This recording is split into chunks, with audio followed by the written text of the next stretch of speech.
Today we are discussing making an impact in an election year. As you see, our agenda is, of course, the welcome and intros. We have Voting Access for All Coalition. That's going to be Angela Davenport, and I think Tony's going to maybe help out if necessary. Reimagining Safety.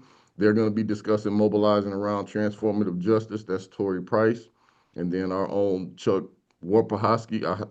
I pronounce your name like I don't know you. um, Who's um, this? gonna be talking about, like I said, no, they don't know what they're doing unless we tell them, educating our candidates for public office.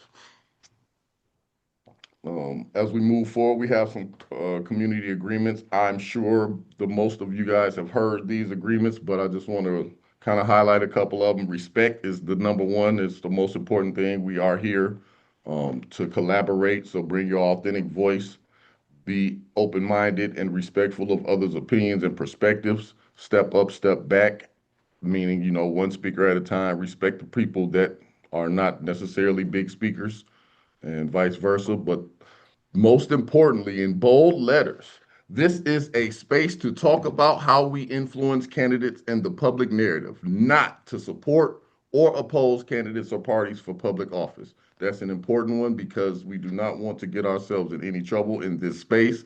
On top of the fact that we want to utilize the space for what it's really for, to our best abilities. That being said, the floor is yours, my sister Angela Davenport from Voting Access for All Coalition, to talk to us about beyond voting. Thank you, thank you, thank you. I appreciate it. Glad to see so many folks here and being engaged in this. Um, I've I'm Angela Davenport, Executive Director of Voting Access for All Coalition, and we just say VAC for short, VAAC. And we are committed to removing barriers to civic participation. And so that means through targeted education, community outreach, leadership development, we're working on expanding participation for communities impacted by incarceration, housing insecurity, and poverty. And the idea is that we are building civic power through connecting people to the resources they need, strengthening local leadership, and expanding access in our communities where participation has been limited or there's been a barrier. And I guess I'll just start by saying, oh, and Tori, I don't know if you have, or Michael, I'm sorry, the slides. I'll just say next when I'm ready. Yep, we've got the mission statement up right now. Excellent. Thank you so much. So yes, so just for folks to know a bit about VAC is, we are 5 years old, which I am thrilled to be able to say. But that's also disheartening in some ways because when we started, it was that there felt like a barrier for people coming home to be able to, one, know that they could vote, understand why they should vote, but also misinformation and disinformation, and that so many people either told us I didn't know I could vote, I was told I could not vote, from people in positions of power. And so the idea was saying, what do we do? How do we work together to navigate and to really be able to provide outreach and remove these barriers to voting from our community and ensure that our voices are shaping the policies that affect our lives? Next slide, please. Thank you. So let me just start with a little bit about VAC. And also, I just want to say, for me, yes, we're a statewide network committed to dismantling these barriers. And I'll start by saying we don't endorse candidates, as Chuck also said. We don't fund campaigns or support political parties. But what we do provide is education about how elections work, what offices do, how policies impact our communities. And we bring voter education, ID assistance, directly into jails, schools, shelters, treatment centers, transitional housing programs, and reentry programs, training community ambassadors who are directly impacted to be leaders and to be able to help share and spread this information. So we collaborate with different service providers, Secretary of State, MDOS, local organizations in an effort to protect and expand democracy. And too many people are excluded from democracy because of lack of access, misinformation, housing insecurity, and incarceration. So we are working to ensure that those who may feel most excluded from democracy due to trauma, barriers, misinformation, or lack of access are informed, supported, and connected to meaningful pathways to participate in democracy because it belongs to all of us. So I'll say that, I'm passionate about this because I see what happens when we separate democracy from criminal justice and criminal justice reform. And when we treat voting as it's just in one lane and justice as being something in another, and we lose because the criminal legal system is not operating outside of democracy.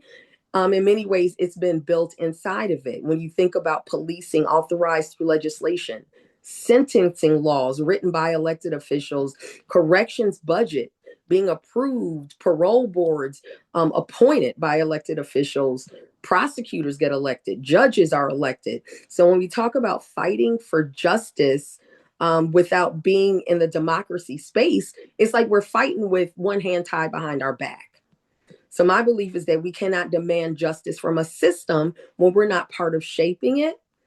And so I just want us to think about this, and that like VAAC is founded on the belief that we cannot win transformative justice, criminal justice reform if we're not also fighting for voting rights.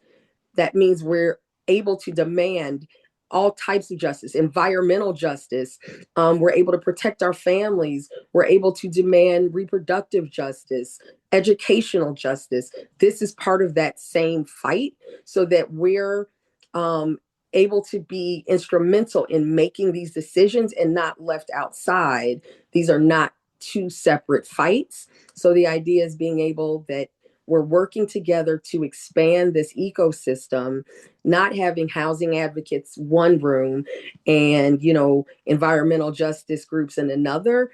This is part of the same fight. Our families that are navigating incarceration are fighting for health care, reproductive autonomy. These are not different struggles. They're different expressions, but of the same power structure.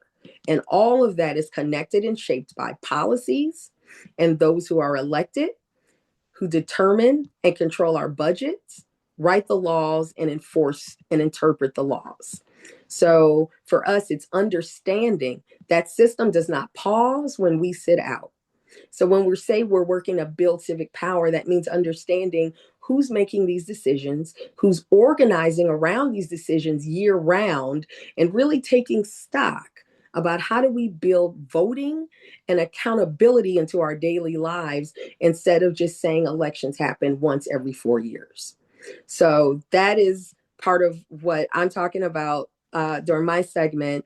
And it's not talking about loyalty to a party or a system, but talking about whether when people come home, are they set up to succeed? Are they set up to struggle? And what does power look like when people who've been excluded decide that we're going to be shaping the rules instead of living under them? So our work is divided into 6 pillars. So we're not just voter registration, although initially that is how we started. So we're building a full civic power ecosystem for folks who are justice involved, who've been impacted by the system across the state of Michigan. That means building the structure, relationships, leaderships, and the tools our communities need to shape the decisions that affect our daily lives. So we're building power inside jails and prisons. So we have a jail voting as one of our programs. And although you cannot vote while you're in prison, we have to remember that people are coming home. And so in a lot of cases, we have not provided them with any access or opportunity to even think or consider voting, let alone how to vote. So people are automatically registered when leaving prison, but we want to make sure that they're also provided with the opportunity to understand why to vote and how to vote. And so that is also part of our reentry civic education and support. Our No Voter Left Behind program, making sure that everyone in our community and people returning home have access to accurate and accessible civic education. That means despite any barriers that there may be, whether there's literacy, learning barriers, we're able to break this down, and we actually go into polling locations with individuals, because that is your right that not everyone may tell you or that you may know. But if I'll just give an example. 2 years ago, we went and we drove busloads of folks who were first time voters. And several of them, when they were all together, we said, did you want any ambassador going with you? And nobody said anything. So what we did is we just started going to folks individually who had never voted, and they said, yes, we do. So whether it's you, a family member, someone that you know that you're working with, if they want or need help, you can go into the polling booth with them. So I just wanted to make sure that people know that as we start talking about more about how to expand access and support, to make sure that we're able to vote and have the information we need. So we are able to, our civic leadership and ambassador development. We have a program where we work with youth civic leaders in high schools to uh, justice involved people returning home, returning citizens, peer led community engagement, so that we train people on how to become civic educators and organizers to go in their community. We provide all the training, and that means how to run a candidate forum, GOTV, which is get out the vote work, phone banking, door to door canvassing, um, and training people to be leaders and not sitting outside. And so this is peer led power building. Another of our programs is our election engagement and protection. And so what that means is we are part of groups that are protecting election protection coordination, mobilizing voters in what may be called low propensity communities. Protecting the vote includes building relationships with clerks.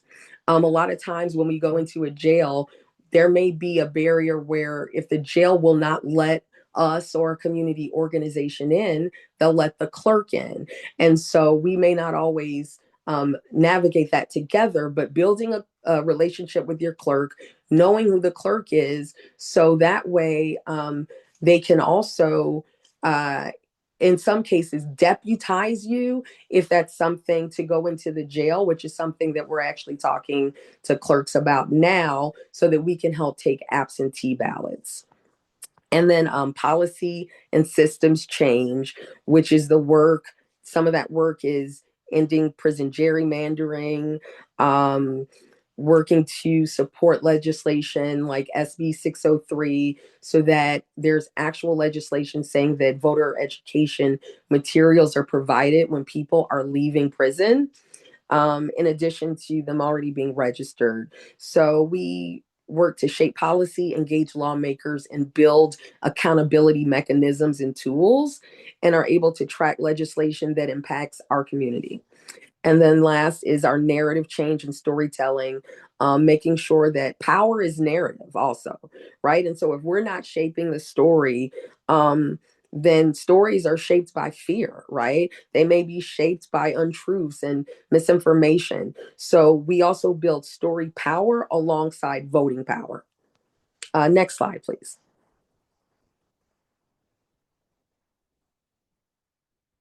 So I just want to talk about, so this is an example of one of our postcards, which we also have in a poster that we bring into different community settings. So we'll bring them into bus stops, restaurants, county jails, clerks' offices, reentry programs.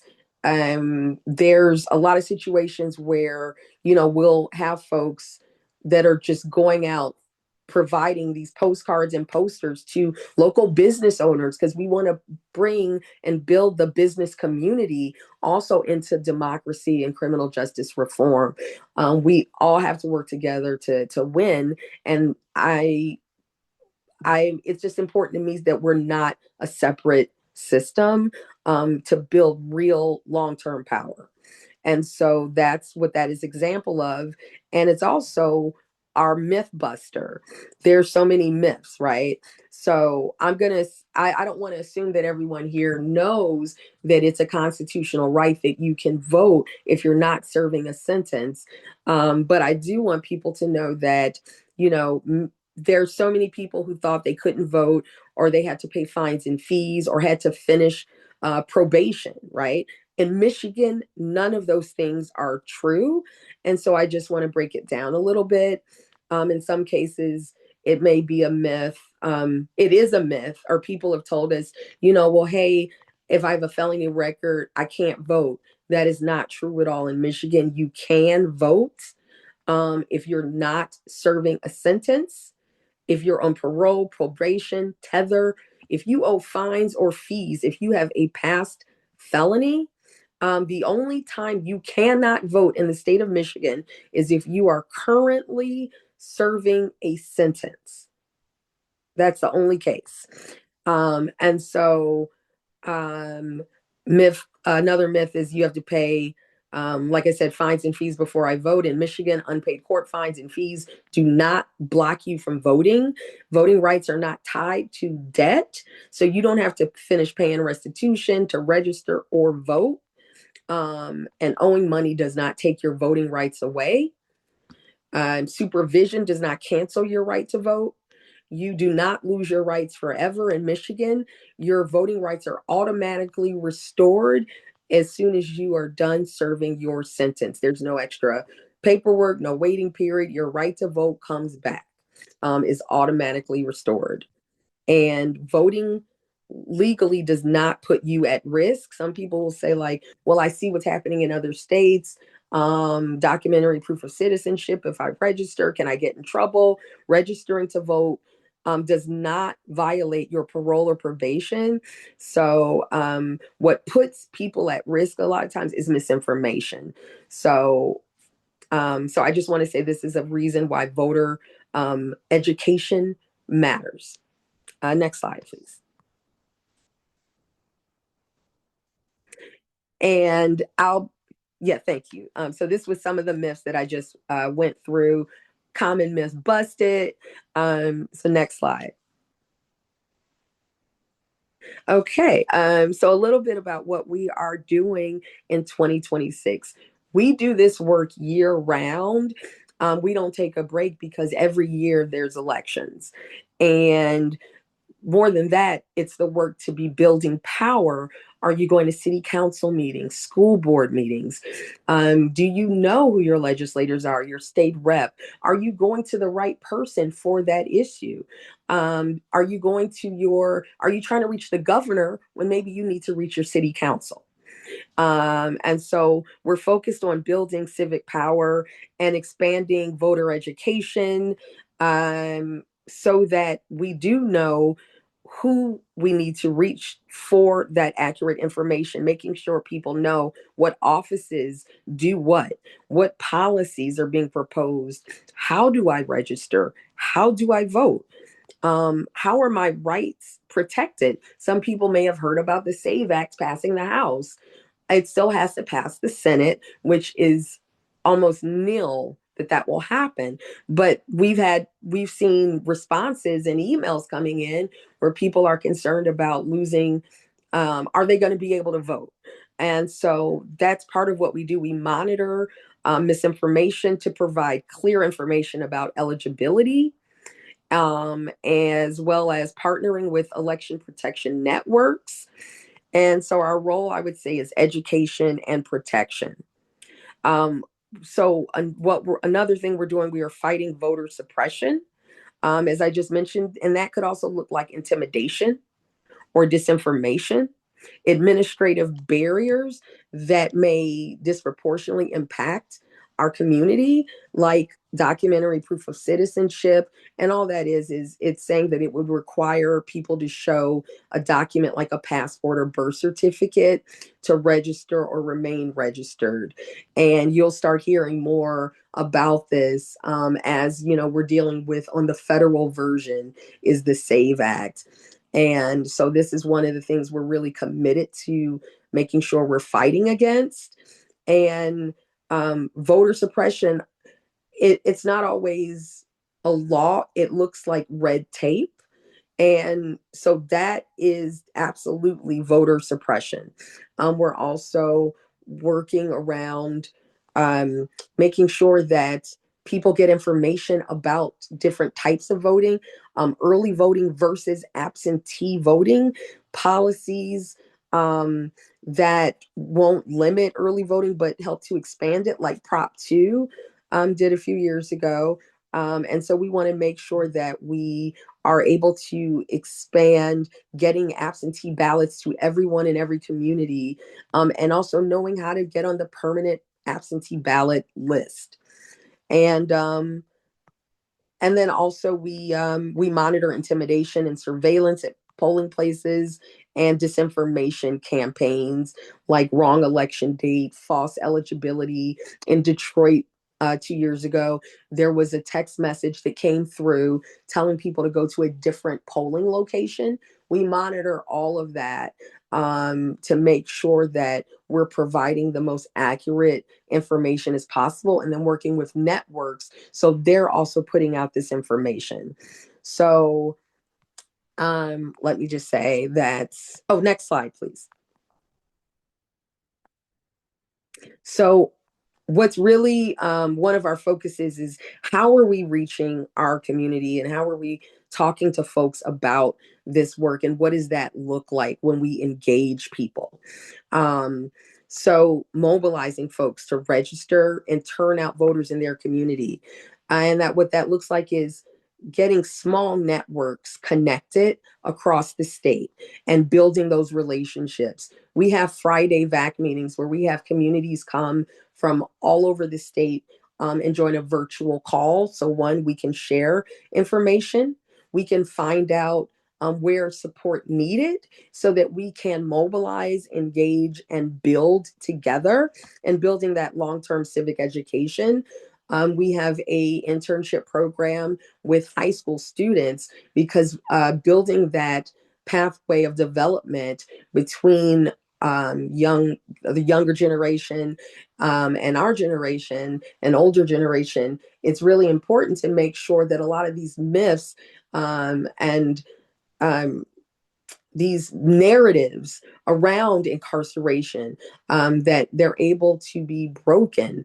And I trust our young folks to do that. So I really want, spending more time engaging them and bringing them into this work, because they're the next folks that are in line, to fight for this, to make sure that we have the things that we need. So building that relationship, we have interns that come to our office 4 days a week. So if there's, and we go to high schools, if you have a relationship with a college or a high school or a university, we go in into presentation on really breaking down who does what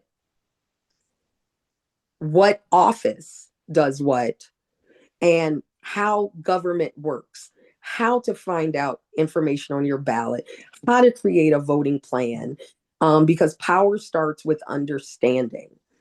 Next slide, please.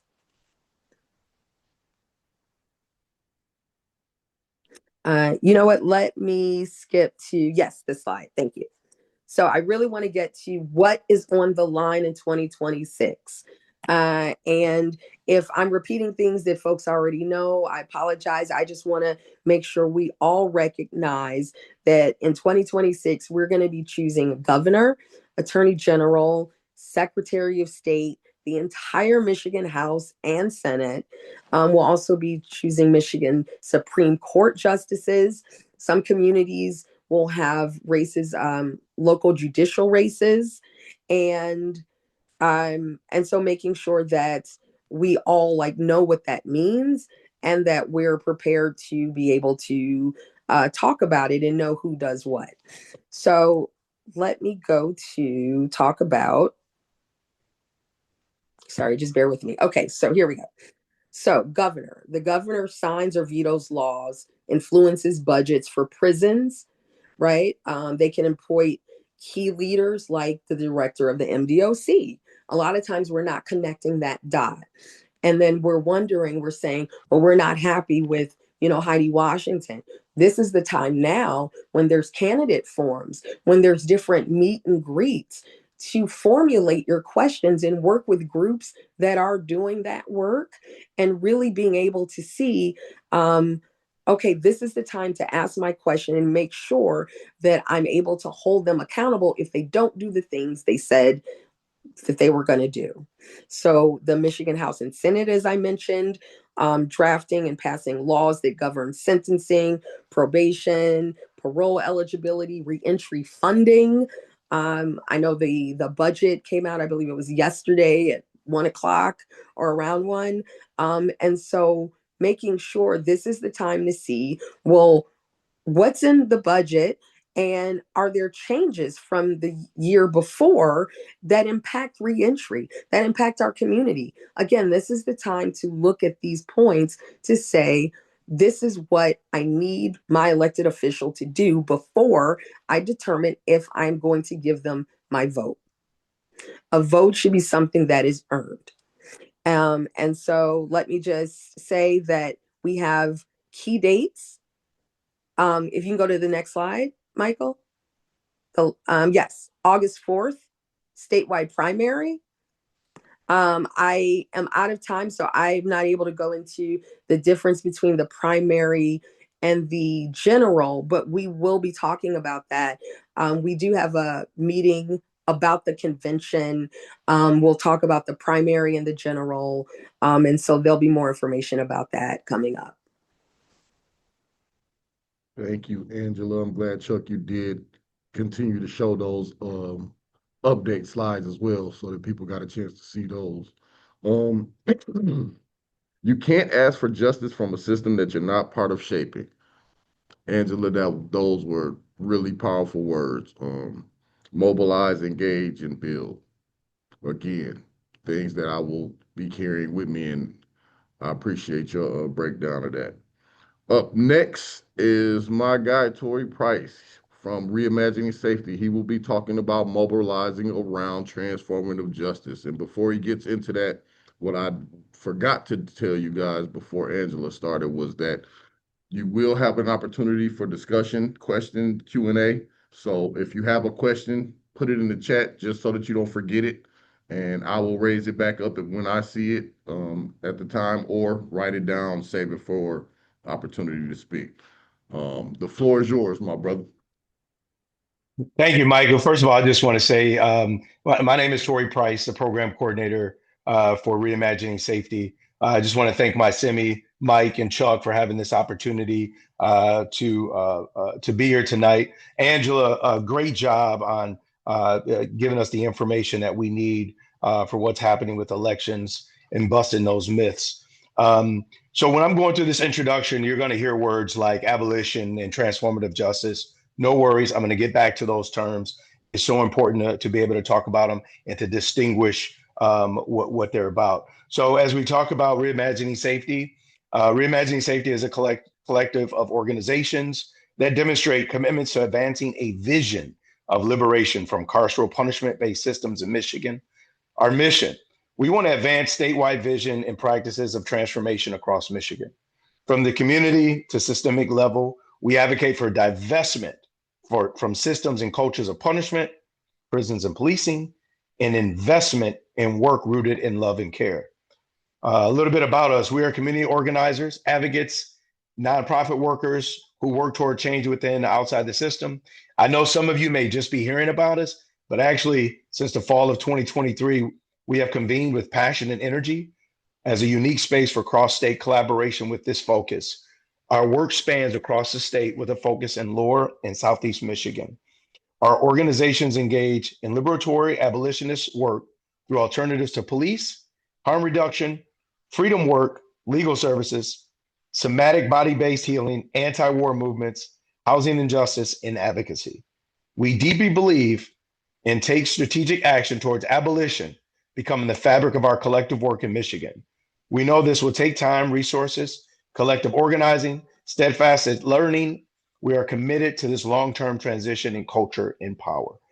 And just to give a shout out to our members, ACLU Michigan, AFSC, American Friends Service Committee, the Michigan Criminal Justice Program, Care-Based Safety, Detroit Justice Center, ICPJ, Interfaith Council for Peace and Justice, LEAF, Liberation, Empathy, Advocacy, Future, Link Up, Michigan Liberation, and the Michigan Roundtable for Just Communities.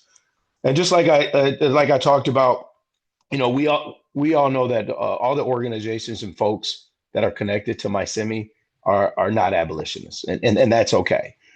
We believe that the transformative work that occurs through relationships and creating conditions of care and abolitionist practices while moving towards an abolitionist goal of liberation, self-determination, and societal shifts. So transformative justice. And this is a definition by Mia Mingus. TJ is a political framework and approach for responding to violence, harm, and abuse. At its most basic, it seeks to respond to violence without creating more violence or engaging in harm reduction to lessen the violence. TJ can be thought of as a way of making things right, getting in right relation, or creating justice together. Transformative justice responses and interventions do not rely on the state. For example, do not rely on police, do not rely on prisons, or the criminal legal system. Of course, not ICE, foster care systems, though some TJ responses do rely or incorporate social services like counseling. Number two, we do not reinforce or perpetuate violence such as oppressive norms or vigilantism. And most importantly, actively cultivate the things we know prevent violence, such as healing, accountability, resilience, and safety for all. Chuck, can you share the critical resistance slide, please? It's really important to, in this slide that's gone up, it's a reformist reform versus abolitionist steps to end imprisonment. So at the top of this form, you've got the red, right? So it's saying if you do this, it will not, it is not an abolitionist movement. And on the bottom is green. If you do this, it is. So I really want to take the example. It's like the fourth one down, the fifth one down on the top on the red. And it says, if we do this, if we use the use of electronic monitoring, home arrests, or other law enforcement led alternative to jails and prisons, does it reduce the number of people in prison under surveillance or under other forms of state control? The answer is no. Electronic monitoring is a form of state control. It escalates the frequency of contact with the prison industrial complex for all members of a household, increasing their vulnerability. So when folks talk about, well, if people just go home from prison and go on an ankle monitor, abolitionists say, no, you're still incarcerated. On the bottom, when we talk about ways that abolitionists can, ways that we can reduce the carceral state and send people home, right at the top, it says decarceration or reducing the number of people in prisons. Does this reduce the number of people in prison? Absolutely. Decarceration takes people out of prison, in jails, and out of direct state control with the aim of supporting people to stay outside. So for an example, I like to talk about, even when we talk about even building more prisons or trying to build a better suited prison that would provide for more space. If you build a prison, they're going to fill it. So instead of building, we like to release people and decarcerate them to go home. So really, just think it's important to make sure that we understand it from an abolitionist standpoint, and that's the platform in which we're coming from versus a reformist reform. So we just don't want to talk about transformative justice. We'll be creating this year a platform and a toolkit. We want to share this transformative justice platform with organizations throughout the state. As I said, provide a toolkit. We'll also have events this year so that organizations can take this information back to their communities. Our priority is to equip communities with our platform and toolkit, which will have calls to action for the governor and attorney general. The calls of action are from a transformative justice platform. Let me give you an example. Calls to action for the governor would be, and I kind of talked about this with reducing the prison population, is to create and implement a 10-year plan to cut the Michigan Department of Corrections and Michigan State Police budgets by 50% by 2036. That would be the platform that we're coming from, and a call to action that we like. When we talk about engaging, and Angela talked about engagement in the voting process. These are the types of things we would like and we'll have on our platform, and provide a toolkit for folks to be able to engage with the folks who are running for attorney general, with the folks who are running for governor.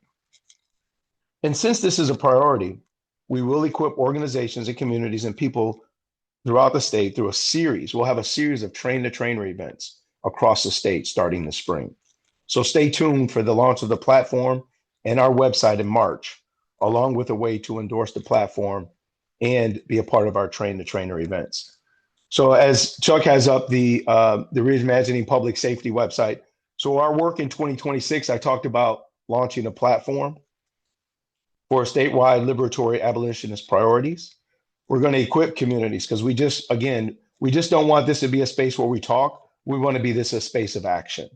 We're going to survey the landscape. We're going to look through the entire state of Michigan. And if you want to be a part of this, there's going to be links that are be involved. You can go to our website and get in our newsletter. But we're trying to find other transformative justice and abolitionist groups throughout the state of Michigan so we can map it out, so we can know what they're doing on the west side of the state, what they're doing up north, so that we can collaborate together. We're going to host a statewide mass convening for the partners in this landscape, convening that will bring us all together, and not only discuss our platform, not only be able to train the trainer, be prepared to take back to your community, but also when we talk about healing, heal people. So we're talking about full mind and body. So from a somatic perspective. And of course, we just spoke on it, introducing and deepen transformative narrative into spaces with vast and unaccountable power. And that's when we have these platforms for the attorney general and the governor. Other political education will build collective power towards a liberatory future. And again, how can you get involved? There'll be a survey that we're going to be doing that's going to be on our website. Again, if you go to join the newsletter, we can get you. You'll be a part of that. Be able to submit the survey. Again, we'll have 2 upcoming events: a kickoff in April, and then a statewide convening in May. So again, stay tuned for that. I really want to go back to something Angela said. As he said, we need to be involved in shaping the rules.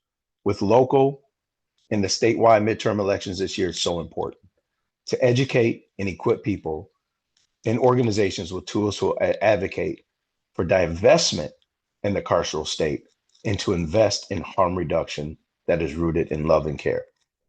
But we know that these systems have taken years to put together. So which means it's going to take years to dismantle. But more important, it's about the dialogue that we have throughout the year with the people, with the communities, with the organizations, so that beyond this election year, this platform will continue to grow. So because we know we don't want to be disappointed at the end of this year, we want to continue to grow this platform. And I just want to give a brief example. I know a lot of information has been going on. Angela talked about the bill that's passed. You know, folks have been talking about having ICE at polling stations. Well, having ICE at a polling station is very harmful. It's what a harmful system looks like. It's what we're used to. It's creating harm, more and more harm. So we need to be able to ask folks who are running for attorney general, how would you respond to ICE coming to polls? These are the types of discussions that we would like folks to be having, not only in their communities, but as they go and prepare to vote and go and engage with these candidates this year. So I would like to go over our principles and then and pass it on over to Chuck. Um, just to let everyone know that we believe in change rooted in community. We commit to bold and truth-based narratives. And I love this. We practice inclusion. Everyone, anyone is welcome. No matter where you're from, no color, nothing. It's inclusive. We embrace a robust social movement ecosystem, and we believe that care must address the whole person. And that's why at our mass convening, we're talking about somatic therapy, we're talking about healing. And that's the basis. When we begin to heal and everything is rooted in love and care, we don't have to rely on these systems of harm. And we hold that through radical community care, we create the conditions for healing, mutual aid, and advocacy. I just want to thank everyone for your time. I'm so excited about what we have going on this year in 2026. And I really hope that some of you can come join us. Thank you. For sure, for sure. Thank you, Tori. I'm really excited too after hearing that presentation, bro. Cut the police and law enforcement budget by 50% by 2020 by 2030 is a lofty and a goal that I'm with. I mess with that. So I appreciate that, brother. As we move forward, um, no, they don't know what they're talking about. um, let us give the floor to my man Chuck Wapahowski so he can talk about educating candidates for public office because they don't know what they're doing. Thank you, Michael. And here's the thing. I believe that candidates are ignorant about most issues, and it sounds like I'm just throwing shade, but I can say this out of experience because I used to be a candidate, right? Like many of you, some of you may know, before I was at my semi, I was on Ann Arbor City Council for about 6 years. And when I came into office, there's my son helping me put up yard signs for my reelection campaign.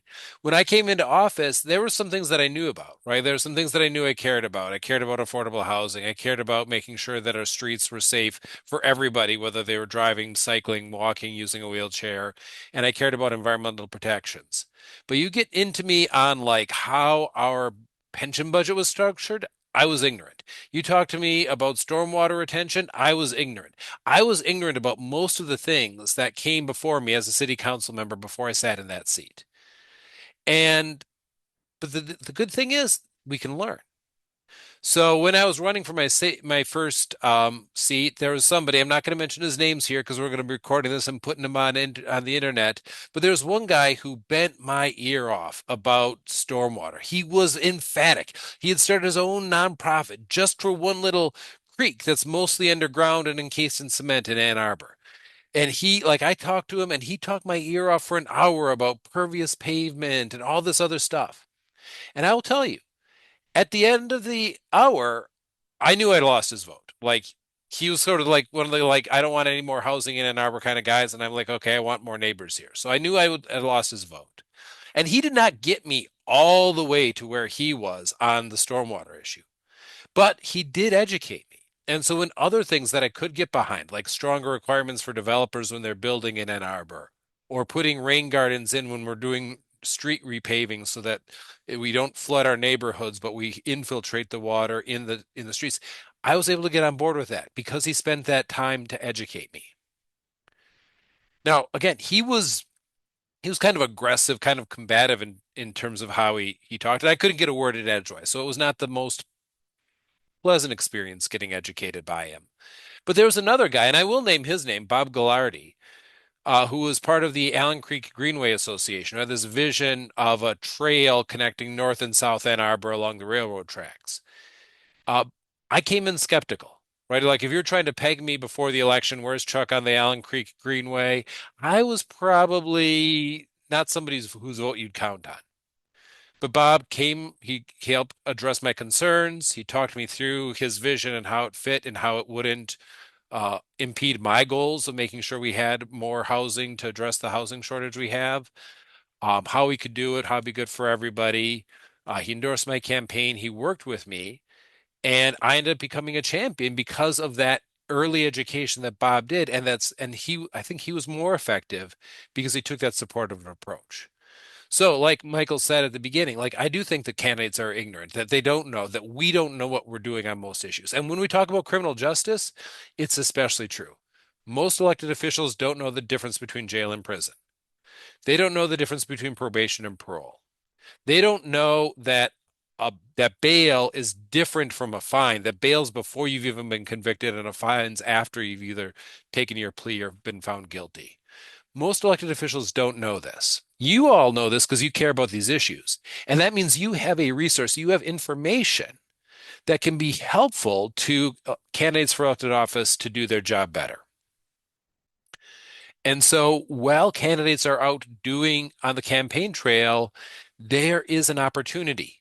They are going through the process of turning their attention away from, if they're incumbent, they're away from what's happening in Lansing, back to the community to try to listen to voters. What's on your mind? How do they do their job? How do they win your vote? And so it's an opportunity to educate them about these issues related to criminal justice. I'm throwing a little bit of jargon here, but this education opportunity is especially true when there's a contested race. By contested, I mean there's more than one person running. Sometimes somebody's running for re-election and nobody's challenging them. They don't have to listen then. Sometimes they do, sometimes they don't, but they don't have to. So if there's a contest, they're going to listen more. And especially if it's for what's called an open seat. So in Michigan, we have term limits for the state legislature and the state senate. So after a certain amount of time, people can't keep going to work in Lansing for those jobs. So those seats come open. And when there's nobody there to defend the seat, the competition for that seat is even more intense. That's also when the ignorance is higher because usually people are coming in with even less information. So those are the opportunities we really have a key chance to educate these candidates. So when we do this, there's a couple of things that we're doing. First of all, we're letting those candidates know, hey, you want to win votes in this district? This is an issue that voters care about. You know voters are caring about it because I'm here, I'm a voter, and I'm telling you that I care about it. Second, you're able to inform them with the facts and with the stories that can help change their perspective. Now, I'm a very data-driven guy. I love my bar charts. I love my academic reports. I see Kevin smiling at me. He knows me. So I'm very analytical, but you know what? When it comes to issues like resentencing and changing our approach to accountability, you can give me all the stats and details and facts you want, but it's when I met people who have done long prison terms and turned their lives around and are safe to come home, especially like the juvenile lifers who had been sentenced to die in prison, and like, hey, I'm glad they're back in the neighborhood. Those were the stories, those were the examples that helped change my perspective. So when you're doing this candidate education, both the facts and the stories are so important. It's why I'm so happy to be part of a movement that has made so much progress, still more to do, but made so much progress in helping elevate formerly incarcerated and other people with lived experiences, because there's a proof that can happen with their testimony that somebody like me who hasn't been inside just can't do. And the final thing that can happen when we're educating candidates is it's a chance to provide them with resources on how to talk about these issues and how to make good policy when they're in office.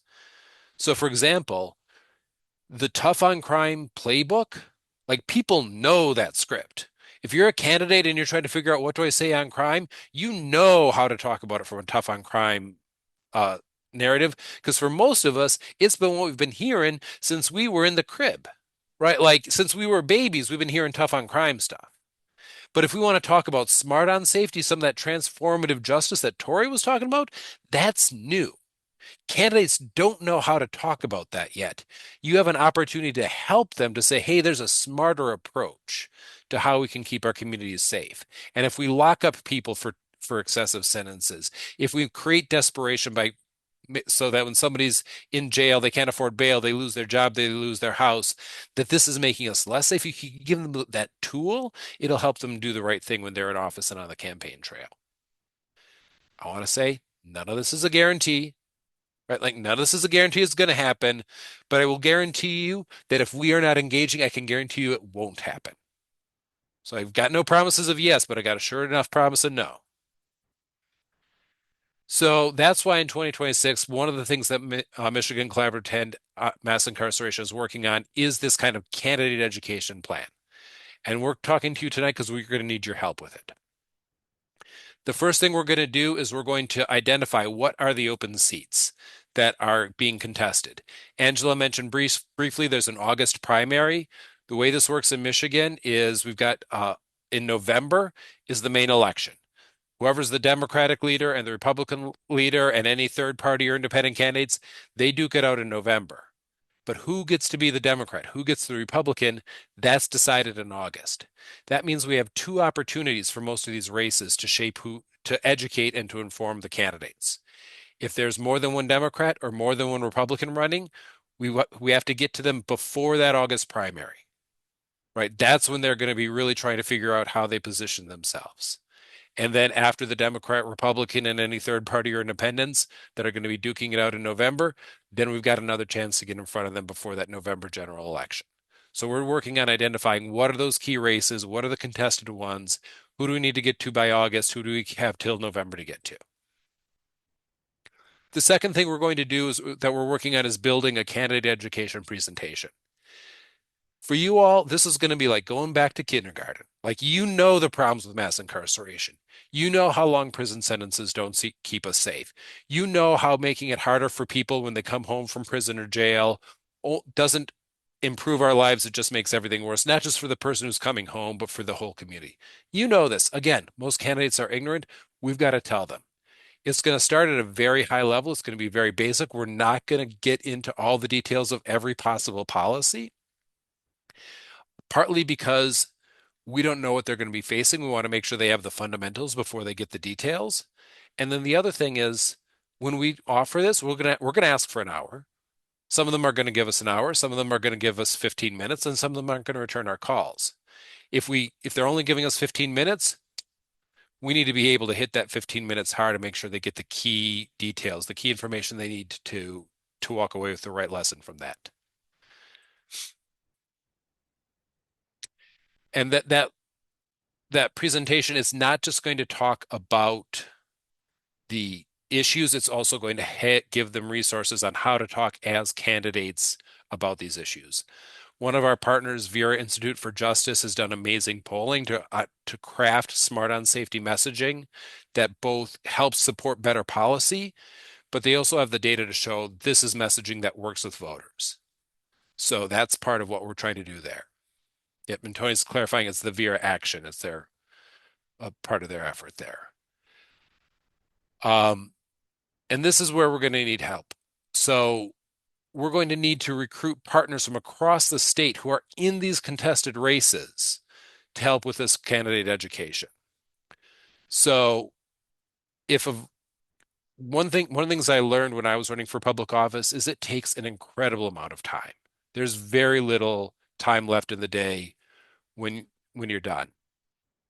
What that means is every time you ask for a candidate's time and attention, they're deciding, do I take this meeting?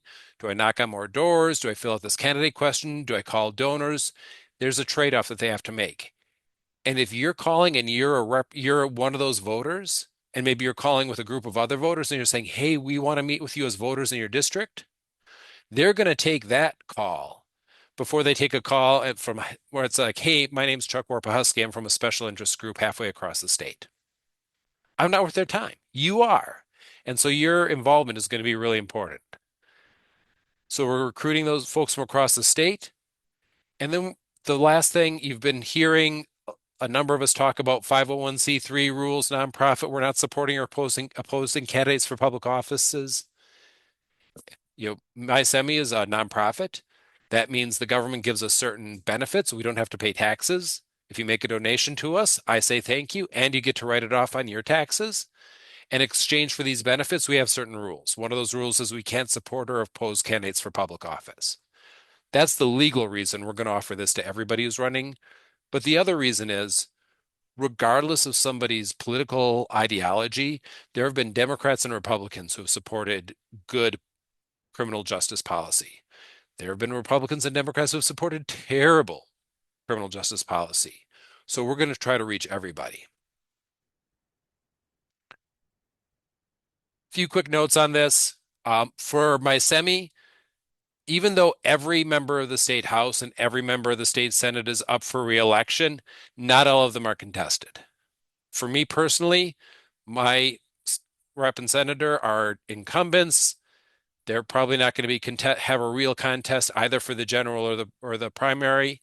So even though it's useful to talk to them, those aren't the ones MI-CEMI's prioritizing. But if that's your story personally, we're happy to give you the resources. We're happy to support you. We're happy to coach you up so that you can do this education yourself. A lot of the focus we've been talking about is the content is going to be designed to cover state level races. It's the state senators, it's the state reps who decide policies about what the sentencing guidelines are, about what their parole board can do or not do in terms of parole requirements. They set a lot, they set a lot of the rules. The but the resources are adaptable if you want. If you there's like, hey, my city council's up. I want to talk to them about policing policy or about housing for people who have criminal convictions. So if you have a if you have a local city council or county commission race and you're saying, hey, I want to take this back home and use that, talk to us. We'll help you adapt it. So after I finish yammering, I'm going to drop the link to the slot to a sign up form. If this is something you want to be part of, if you want to help with this candidate education, please sign up. We would really appreciate your help. And then we also have a voter education toolkit that has additional resources. I saw in the chat, Sophie was asking about candidate forums and candidate questionnaires. We've got some additional resources, some questions you can use for that as well. And that's what I've got. Michael, you ready to kick off the discussion? For sure, for sure. And actually, before we kick off the discussion, Chuck, can you go down to the upcoming event slide? I like to do this before we get off into the discussion because people tend to veer off when we start having that conversation. I want to announce whatever upcoming events are here. So first and foremost, calls from home, film screening and discussion that will be happening next week, February 18th from 6 to 8 p.m. The Carceral State Project invites you to a free public screening of Calls from Home, an award-winning short documentary film about a long-standing radio program that broadcasts messages of loved ones through prison walls to reach people incarcerated far from home. That'll be at the State Theater in Ann Arbor.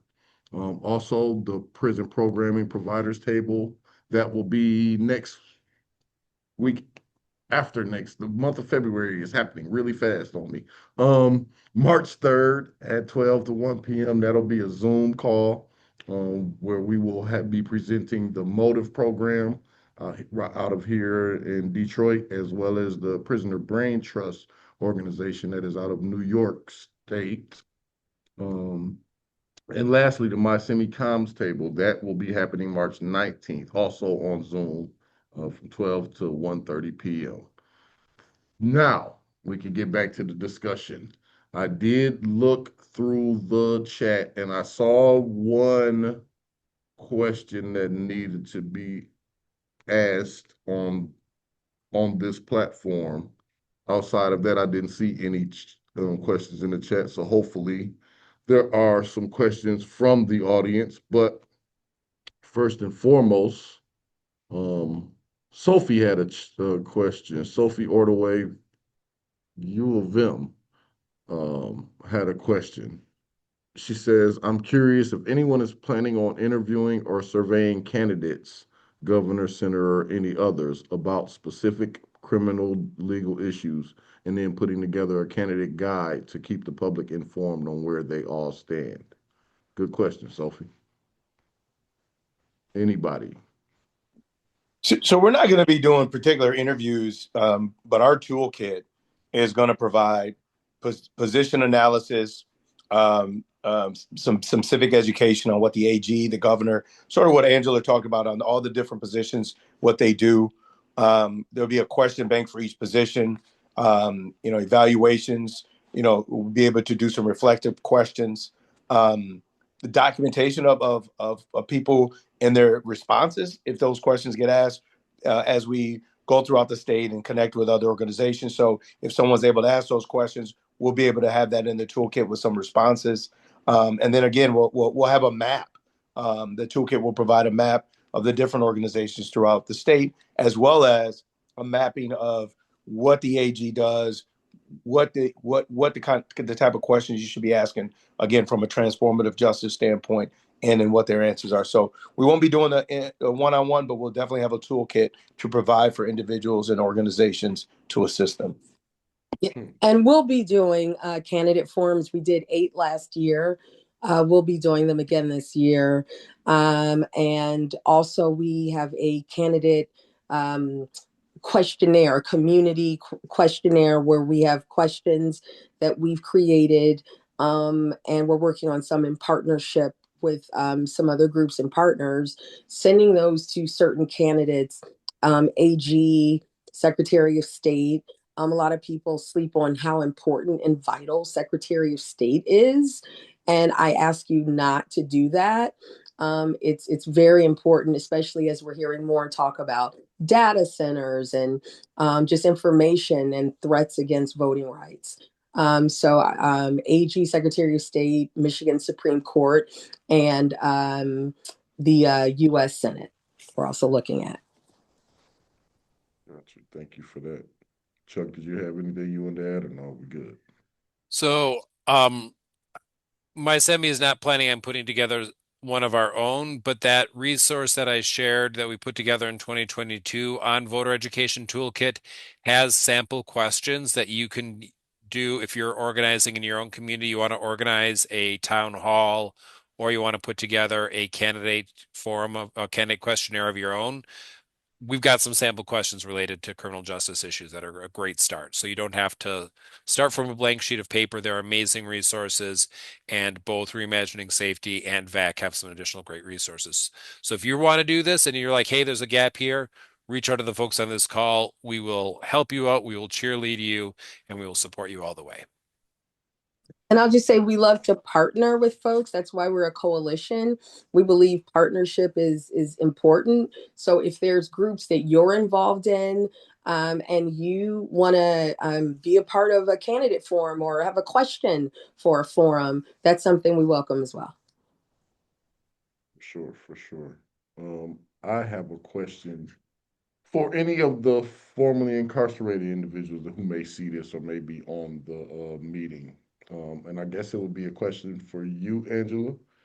That would be walking out in like this year, say I'm coming home this year. What do I do first when it comes? Like I got my life in order, right? I got my vital docs and things of that nature, but I want to get involved. I want to vote. Where's my entryway? How do I figure this thing out? I love that question. So one is, and I'll make sure that I put all of our contact information in here. We have voting ambassadors, myself and others that work individually, folks, to help you make a plan to vote, determine, do you have all the documents you need? Is there support? When we go sometimes to shelters, we have to get face sheets. And we'll work with clerks in advance when we take people to say, we may not have these documents, but we have these. Can you work with us? So if there's a barrier, please don't let ID in any way be a barrier. We will work with you to get IDs through our ID clinic, or try to get the documents through Vote Writers and some other partners that we have. And then the other piece is being able to sit down, show a ballot. A lot of cases, people may have never seen a ballot before, let alone filled one out. And this year's ballot is going to be full. There's all different kinds of things we didn't even get into, like ballot proposals, constitutional amendments. So just making sure there's an education where what we do, or we have these small classes and we sit down with folks and go through the ballot A through Z, and seeing any questions they have, but also showing people what have they said about themselves, the candidates. And that's something we can do as a 501c3. We can show you in their own words so that you're able to make a decision, but really breaking it down. And then we have we also, people who are interested in the work and getting involved, we have a training. It's a full training on everything about, how to talk to people about this, why and how to vote, and really being able to navigate a lot of the barriers that we find when we go talk to people. Example, one of our folks was in his car, sleeping in his car, one of our ambassadors. And it's a very real thing that we found out, when you're navigating just trying to survive, voting may not feel in any way like a priority. I recognize that and I understand that. So I look at it like we try to connect people to the short term and the resources they need now while we're building long term power so we can change the system so we're not in this situation. Mhm. And I'm Thank gonna you for that. just Go ahead, add sir. in this. The good news is this is one of the wins that we did have in 2024 is there was legislation passed that automatically gives people the chance to register to vote when they are released from prison. So before it used to be this extra hoop you had to jump through to fully get your citizenship rights restored. You had to go through and do that register. Now people are getting registered as they are coming home. And so that is one less barrier that people have to face for full civic participation. So we didn't get a lot of what we wanted in 2024, but that was one piece that was important. And so we want to celebrate that. Sure. Thanks for that, Chuck. Tori, as I was listening to you talk about transformative justice and like kind of vision casting about being able to reduce population, I mean, not population, but budget and things of that nature, right? I saw a video earlier that kind of talked about what it would look like if we policed ourselves. And it was discouraging to say the least. Like it was like, man, without police, it's gonna be chaos and anarchy. Can you speak to the other side of that that people may not be thinking of?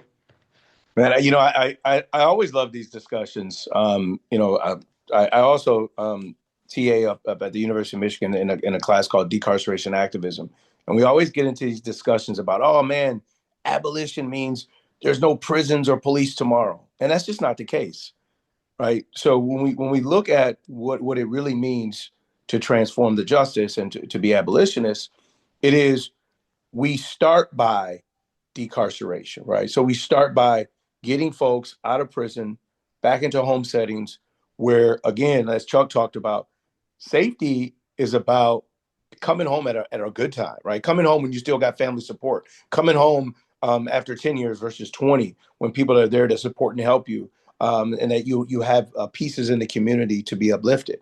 And so as we decarcerate and we divest in the prison system, in policing, we can put that money into the community in care-based services, right? Through love and care. Well, so if we have those care-based services and heal people are healing people, then we're not going to need 150 police parole in the streets, right? We're not going to need that. So it's not about us policing ourselves. I even hate the word of doing that.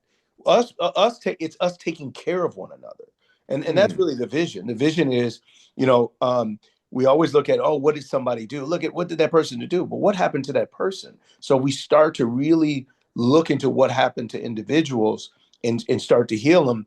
We won't need prisons. We won't need police. So this whole idea of what do we do with the murderers? Well, we're envisioning a society where there aren't any, right? But mm, get there, and it takes some time. Again, I talked about it. These systems have been in place for years, for generations. So it's going to take some time to dismantle them, but we have to start someplace. And I'm really excited about what reimagining safety is going to be doing this year, and then not only this year, but just continue that narrative as it goes forward. I hope that helps. yes, yeah, for sure, tremendously, tremendously. And as I'm looking at the corner of my computer and seeing we're getting close to time, Chuck, I have a question for you, and I'll kind of let you round us out. Um, and that is, you talked a lot about educating our legislators or those in positions. Um, can you talk a little bit about educating ourselves to talk to those people? Because in a lot of ways, we don't know who we have to go talk to Mhm. in our local districts. Right. As you're saying that, Michael, I'm reminded of one of the things that the facilitator Adrienne Marie Brown talks about. So she's a abolitionist facilitator. She's done a lot of work in Detroit. And one of her quotes goes back to facilitator. What does it mean to facilitate? Those of you who speak Spanish, fácil means easy. A facilitator is somebody whose job it is to make things easy, to make it easier for other people to do their job. So in this role, MI-CEMI is a facilitator. Our job is to make things fácil, to make things easy for you. So if you're not sure, part of that form that I dropped in the chat, I'm asking you to put up your address so that I can look up for you. Okay, who's your person? What's the situation? We're going to make it easy to figure out who's your rep. Is it a contested race? Give you the resources. We'll set you up. We'll tee you up for success. And then what we'll need you to do, though, because we can't do this for you, but we'll need you to be the one, ideally, to set up that appointment. We'll come with you, but we'll be there. We'll have your back, but to set it up so that you as the constituent can use your superpower of being a voter in that district, and those who, it's a privilege that I get to spend my days thinking about how to talk about this stuff. And so we'll use that benefit that I have, that you have, Michael, that others in the community have, to be able to get into the issues, and you can use your power as a constituent, as a voter, to get that meeting. So that's the teamwork that we're using. We're going to make it easy for you. And I really appreciate everybody who's on the call today, everybody's watching the video and the time lap for that. Angela's putting some other upcoming events in the chat. I want to highlight, Angela, can you talk a little bit more about this party politics event? Because I think this is a really important one, and I do want people to know what that's all about. I'm going to get the slide up for you too while you talk. Thank you. Thank you, Chuck. Yes, I'm excited about this.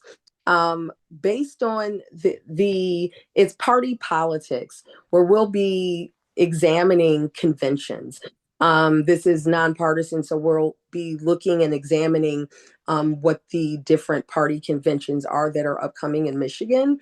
And I will say that one of the reasons for this is that when I went to the Democratic convention for the first time to actually vote. I had been previously just to attend, but I actually went to vote. And it was a whole different experience. And I felt like I was just thrown into a zoo, like it was chaos. And so it was someone I found out through research that less than 5,000 people actually made the decision of who they were going to support for the candidate for the Democratic Party for AG. That's less than 5,000 people. And that decision is made at this convention. So what we talk about is, what is the convention? Why does it matter? How does it affect us? I'm looking at who can be a delegate. How do precinct delegates work? At the Republican convention, only a precinct delegate can work. So different conventions have different rules. And how nominations and voting take place. How do parties select their candidates in Michigan, and what to expect if you're brand new to the process? We want to make sure we show up, we have our voice, we're able to make a decision to determine who's going to rep you and the Democratic Party, for instance, through Secretary of State, Attorney General, but each party, Republican, Green, Libertarian. Republican too. Yep. Okay. Republican too. We go do both. I just said Republican. Yeah. Oh, okay. I just said Republican. I said Libertarian, Green, and then Republican. You can't be a vote unless you're a delegate. Yeah. So this is really important. And one of the things I often say is, know the rules of the game or get played. If you care about who the different parties are putting up as a candidate come November, the nominating parties are the chance to help shape that. And so if you want to help play the deep game and help shape who's even a candidate, are they people who are going to support second chances? Are they going to be people who are pushing for sentencing reform, or are they going to be obstacles, right? Like, we have a chance to help shape who's on the ballot in November, and these nominating committees are part of that process. And VAAC is going to help make sure you've got the roadmap to be as effective as you can. Yeah. And also knowing, sometimes people say, well, what are the different parties even? And just knowing that they have conventions. And sometimes it's just a good experience just to go and just attend, even if you're not voting, just to learn and to soak up as much information as you can.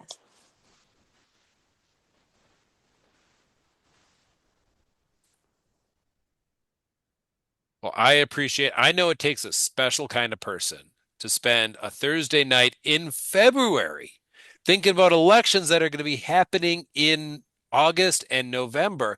But here's the thing. You're here because you know that changing the system, that Tori was talking about the system we're in, changing this is not an easy game. You did not sign up for something easy. You did not sign up for the walk in the park, although I hope you get to take the walks in the park when the weather gets warmer. But you signed up to do the hard, the deep work, the long-term work of changing the narrative, changing the politics, and changing the policies so that more people can be free. We can have safe communities without relying on excessive incarceration, and we can make a difference. So I thank you all for your deep commitment. I thank you all for being here today. And again, MI-CEMI is here to facilitate for you, to make things easy. So if there's anything we can do to help you be more effective in your work to help end mass incarceration in Michigan, please reach out. Michael, any closing words before we wrap? Yeah, man, you did it. I thank you, Angela. Thank you, Tori. Chuck, thank you, and everybody who attended. Well, I appreciate you showing up and sticking through to the end because we didn't have a lot of drop-offs. Take back your night. Good night.